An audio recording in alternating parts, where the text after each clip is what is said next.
Here we are. Welcome to Route 66, day number 364. Next to the last day, we're getting close. We're going to read in Revelation chapter 14 through 18 today, 5 chapters, the very close of the worst time in the history of the world. Jesus is giving us a glimpse. Remember, the first verse of Revelation, this is the revelation of Jesus Christ. He's letting us see.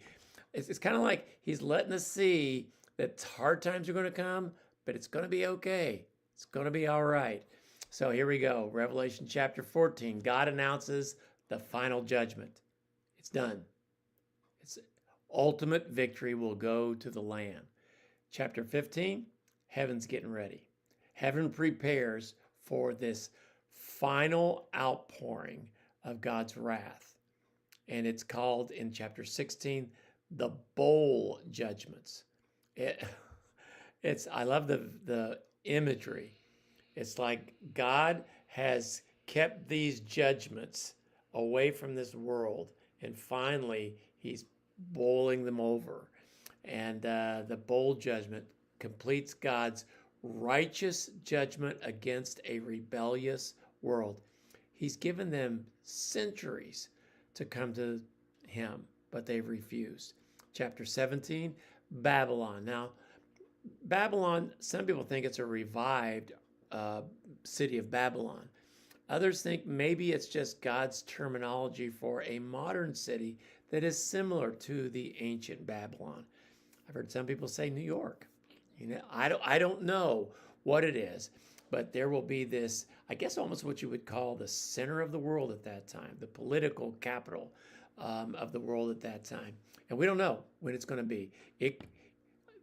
The coming of Jesus is imminent to the point where it could happen at any time. Now, we know that the final return of Jesus won't come until 7 years after his return to gather the Christians away. But even that event, we don't know when it's going to happen. But Babylon is described as corrupt, seductive system that is opposed to God. The systems of this world are opposed to God. And then in Revelation chapter 18, Babylon, the city, the empire, falls completely and quickly. And the world mourns because they had their hopes on this place.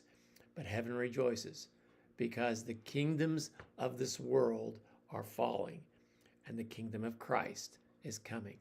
So some lessons. God's justice will ultimately prevail.